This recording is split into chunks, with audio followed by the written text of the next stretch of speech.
Hello guys, welcome to back our YouTube channel Vicky education hub. दोस्तों, अगर आप इस चैनल पर नए हैं तो चैनल को सब्सक्राइब कर लीजिएगा। दोस्तों, आज मैं एनिमल हस्बेंड्री के 15 मोस्ट इम्पोर्टेंट प्रश्न लेके आया हूँ।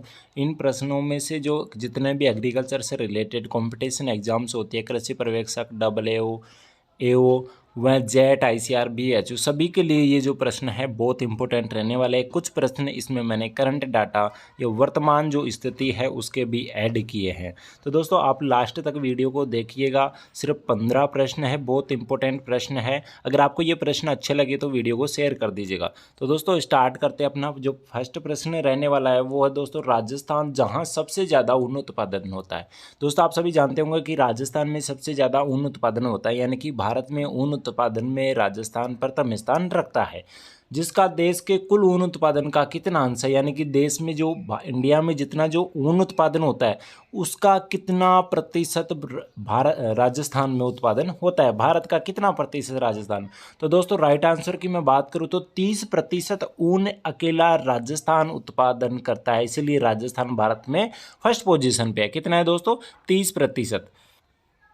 उसके बाद में मैं बात करूं दोस्तों, सेकंड प्रश्न अपना रहने वाला है, भारतीय पशुधन जनगणना कितने वर्ष बाद आयोजित की जाती है। यानी कि भारतीय जो पशु गणना है कितने वर्ष के अंतराल पर आयोजित की जाती है। ऑप्शन है 2 वर्ष, 5 वर्ष, 10 वर्ष व 11 वर्ष। तो राइट आंसर अपना चला जाएगा दोस्तों 5 वर्ष, यानी कि 5 वर्ष के अंतराल पर पशु गणना की जाती है। क्या की जाती है दोस्तों? पशु गणना की जाती है। और राजस्व मंडल अजमेर द्वारा यह किया जाता है। राजस्व मंडल अजमेर द्वारा यह गणना कराई जाती है। उसके बाद में दोस्तों, अगला प्रश्न है, राजस्थान प्रथम स्थान रखता है। ऑप्शन है दोस्तों, ऊन उत्पादन, दूध उत्पादन, सरसों उत्पादन, उपरोक्त सभी।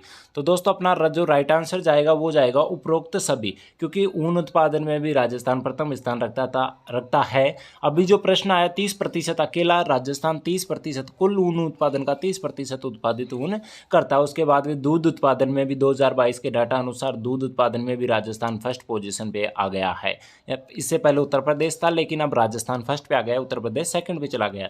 और दोस्तों, सरसों उत्पादन बहुत सारी कंपटीशन एग्जाम्स में ये प्रश्न पूछा जाता है। सरसों उत्पादन में भी राजस्थान कौन से स्थान पर है? प्रथम स्थान पर। तो राइट आंसर अपना चला जाएगा उपरोक्त सभी। क्या चला जाएगा? उपरोक्त सभी। उसके बाद में है दोस्तों, ये बेसिक सा क्वेश्चन है, बहुत बार पूछा जाता है, NDRI की स्थापना कब हुई? दोस्तों, national dairy research institute, NDRI, ये कहाँ है दोस्तों? करनाल, हरियाणा। कहाँ है दोस्तों? करनाल, हरियाणा। अरे कहाँ है? करनाल, हरियाणा। और इसको कब इस्टेब्लिश किया गया था? इसकी जो स्थापना कब हुई थी? तो ऑप्शन अपने पास में 1965, 1955, 1970, 1966। तो दोस्तों, इसमें जो राइट आंसर अपना जाएगा वो जाएगा 1955। 1955 में NDRI की स्थापना की गई थी। 1965 की मैं बात करूँ तो national dairy development board, NDDB की स्थापना कब की गई थी दोस्तों? 1965 में। और ऑपरेशन फ्लड जो मिल्क प्रोडक्शन से रिलेटेड है वो 1970 में स्टार्ट हुआ था। ऑपरेशन फ्लड 3 चरणों में हुआ था दोस्तों। कितने चरणों में हुआ था? 3 चरणों में। उसके बाद में 1966 में ग्रीन रिवोल्यूशन आप सभी जानते होंगे। उसके बाद में है दोस्तों प्रश्न संख्या 5। इसमें है दोस्तों, राजस्थान के पश्चिमी क्षेत्र में मनुष्य व पशुधन का अनुपात कितना है? राजस्थान का जो पश्चिमी क्षेत्र है, यानी कि जैसलमेर साइड जो है, वहाँ पर पश्चिमी क्षेत्र में मनुष्य व पशुधन का अनुपात कितना है? ऑप्शन है 1:2, 2:1, 4:2, 2:3। तो दोस्तों, ये राइट आंसर चला जाएगा अपना 2:3। ये जेट में आया हुआ प्रश्न है दोस्तों, जेट में आया हुआ प्रश्न है। तो 2:3 अपना राइट आंसर है, चला जाएगा। राजस्थान के पश्चिमी क्षेत्र में मनुष्य व पशुधन का अनुपात कितना है दोस्तों? 2:3। बहुत इंपॉर्टेंट प्रश्न है, याद रखने लायक प्रश्न है। सारे प्रश्न बहुत इंपॉर्टेंट है दोस्तों। उसके बाद में है दोस्तों, व्यावसायिक तौर पर सबसे ज़्यादा चारा उत्पादन करता है। ये भी दोस्तों जेट में आया हुआ प्रश्न है कि व्यावसायिक तौर पर सबसे ज़्यादा चारा उत्पादन करता है, वो है दोस्तों NDDB, national dairy development board. कहाँ है दोस्तों? ये आनंद, गुजरात में। और 1965 में इसको इस्टेब्लिश किया गया था। अभी प्रश्न आया था, मैंने बताया था कब किया गया था? 1965 में। इसकी स्थापना कहाँ पर की गई थी? आनंद, गुजरात में। कहाँ पर? आनंद, गुजरात में। उसके बाद में है दोस्तों प्रश्न संख्या 7। ये भी बहुत इंपॉर्टेंट प्रश्न है। ICMR के अनुसार दूध की प्रतिदिन प्रति व्यक्ति अनुशंसित मात्रा है, यानी कि ICMR के अनुसार प्रति व्यक्ति को प्रतिदिन कितना दूध का इस्तेमाल करना चाहिए। तो इसमें ऑप्शन है 150 ग्राम, 200 ग्राम, 250 ग्राम, 300 ग्राम। तो दोस्तों जो राइट आंसर जाएगा वो अपना चला जाएगा 300 ग्राम, यानी कि एक स्वस्थ मनुष्य को प्रतिदिन ICMR के अनुसार 300 ग्राम दूध का सेवन करना चाहिए। तो कितना राइट आंसर गया अपना 300 ग्राम। उसके बाद में देखते हैं दोस्तों प्रश्न संख्या 8 कौन सी है दोस्तों, प्रश्न संख्या 8 है। इसमें है दोस्तों राजस्थान में पशुधन से कितना राजस्व प्राप्त होता है। तो दोस्तों राजस्थान में पशुधन से कितना राजस्व प्राप्त होता है, तो वो होता है दोस्तों मोस्ट इंपॉर्टेंट प्रश्न है, बहुत कम देखने को मिलता है ऐसे प्रश्न दोस्तों, बहुत इंपॉर्टेंट और रैंक डिसाइड करने वाले प्रश्न है। इस तरीके का अगर प्रश्न आता है तो बहुत कम स्टूडेंट्स को ये प्रश्न इसका राइट आंसर आएगा। इसलिए आप अगर ये प्रश्न आपको नहीं लग रहे तो आप लिख सकते हैं अपने नोटबुक में।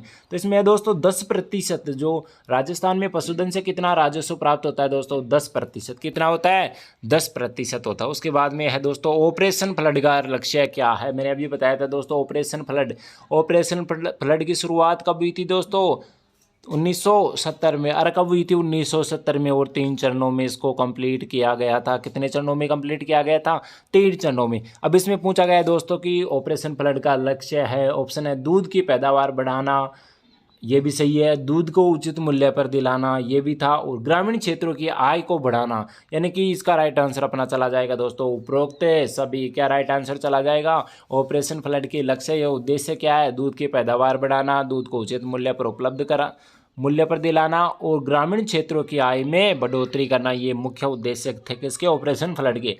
और ऑपरेशन फ्लड किसने स्टार्ट किया था दोस्तों, डॉक्टर वर्गीज कुरियन ने NDDB यानी कि नेशनल डेयरी डेवलपमेंट बोर्ड की हेल्प से इसको स्टार्ट किया था। तो मोस्ट इंपॉर्टेंट प्रश्न है दोस्तों। इसी तरीके का प्रश्न मैं आपके लिए रोज़ लेके आया करूँगा। आप वीडियो को शेयर कर दीजिएगा, अगर अच्छा रेस्पॉन्स रहा तो मैं आपके लिए रोज़ इस प्रकार के प्रश्न लेके आऊँगा मोस्ट इंपॉर्टेंट, जो एग्जाम में पूछे जाने की इनकी प्रायिकता या प्रोबेबिलिटी ज़्यादा रहती है। तो निम्न में से किस पशु उत्पाद में प्रोटीन की मात्रा सबसे अधिक होती है। मोस्ट इंपॉर्टेंट प्रश्न है दोस्तों कि निम्न में से किस पशु उत्पाद में प्रोटीन की मात्रा सबसे अधिक होती है। ऑप्शन है दोस्तों गाय का दूध में, अंडा में, मांस में व मछली में। तो दोस्तों राइट आंसर क्या जाएगा आपके हिसाब से, राइट आंसर अपना जाएगा दोस्तों मांस। क्या जाएगा रे, मांस, यानी कि जो पशु से मांस मिलता है उसमें जो प्रोटीन है, प्रोटीन की मात्रा सबसे अधिक होती है। तो राइट आंसर अपना क्या चला जाएगा, मांस। क्या चला जाएगा, मांस। उसके बाद में है दोस्तों प्रश्न संख्या 11, किस जानवर के दूध में सर्वाधिक वसा पाई जाती है। किस जानवर के दूध में, ऑप्शन है भैंस, भेड़, गाय, बकरी। तो राइट आंसर अपना चला जाएगा दोस्तों भेड़ के दूध में सर्वाधिक वसा होती है। अरे किसके दूध में होती है, भेड़ के दूध में। ध्यान रखना बहुत सारी बुकों में भैंस बता रखा है, लेकिन राइट आंसर अपना जाएगा भेड़। क्या जाएगा रे, भेड़। क्या जाएगा, भेड़ के दूध में सर्वाधिक वसा होती है। अगर आपको ये प्रश्न लिखना हो तो लिख सकते हैं, इसमें कन्फ्यूजन बहुत होता है। उसके बाद में है दोस्तों प्रश्न संख्या 12। उसके बाद में है दोस्तों प्रश्न संख्या 12, राजस्थान में उत्पादित कुल दूध का कितना प्रतिशत भैंसों द्वारा होता है। राजस्थान का जो उत्पादित कुल दूध है उसका कितना प्रतिशत भैंसों के द्वारा होता है। तो दोस्तों मैं आपको बता दूं 53% भैंसों के द्वारा होता है। राइट आंसर अपना जाएगा 53, यानी कि 53% जो दूध होता है राजस्थान का, टोटल का 53% अकेली भैंस के द्वारा होता है, यानी कि भैंस से उसको उत्पादित किया जाता है। तो भैंस से कितना होता है, 53%। और दोस्तों अगर गाय की बात करो तो गाय से होता है दोस्तों 36। कितना होता है, 36 से। और भेड़ व बकरी से 10 से 11 होता है। 10 से 11% दूध उत्पादन होता है। सर्वाधिक किससे होता है दोस्तों, भैंस से। कितना होता है, याद रखना 53%। कितना होता है, 53%। और गाय से कितना होता है, 36%। अरे कितना होता है गाय से, 36%। उसके बाद में है दोस्तों प्रश्न संख्या 13, विश्व में सर्वाधिक भैंस कहाँ पाई जाती है। सर्वाधिक भैंस कहाँ पाई जाती है। तो दोस्तों ऑप्शन है चीन, अमेरिका, भारत व जापान। तो दोस्तों मैं आपको बता दूं भारत में सर्वाधिक भैंसें पाई जाती है। और विश्व की 55%, मोस्ट इंपॉर्टेंट है, याद रखने लायक चीज़ है, विश्व की 55% भैंस अकेले भारत में पाई जाती है। अकेले भारत में पाई जाती है। विश्व की 55%, याद रखना, विश्व की 55%। और राजस्थान के कुल दूध का 53% उत्पादन गाय भैंस द्वारा होता है। राजस्थान के कुल दूध उत्पादन का 53% दूध उत्पादन किसके द्वारा होता है? भैंस के द्वारा। और ये विश्व की भारत में 55% भैंसें पाई जाती है, इसलिए विश्व में सर्वाधिक भैंस कहाँ पाई जाती है? भारत में। कितनी? 55%। तो राइट आंसर अपना चला जाएगा। मोस्ट इंपोर्टेंट प्रश्न लेके आए हूँ दोस्तों। इसी तरह के प्रश्न जानते रहने के लिए आप चैनल को सब्सक्राइब कर लीजिएगा और अपने दोस्तों के पास में शेयर कीजिएगा, ताकि इससे हमें मोटिवेशन प्राप्त होगा और आपके लिए और भी इस तरीके के प्रश्न हम लेके आएंगे। तो भारत की कुल जीडीपी में पशुधन का कितना हिस्सा है? मोस्ट इंपोर्टेंट प्रश्न है दोस्तों कि भारत की कुल जीडीपी में पशुधन का कितना हिस्सा है। तो दोस्तों राइट आंसर अपना चला जाएगा सीधा, मैं आपको बता दूं, 5.2%। 5.2%, यानी कि 5.2% ये अपना क्या चला जाएगा? भारत की कुल जीडीपी में पशुधन का हिस्सा है दोस्तों 5.2%। लिख लेना दोस्तों, अगर आपके पास में लिखा हुआ नहीं है तो मोस्ट इंपोर्टेंट है।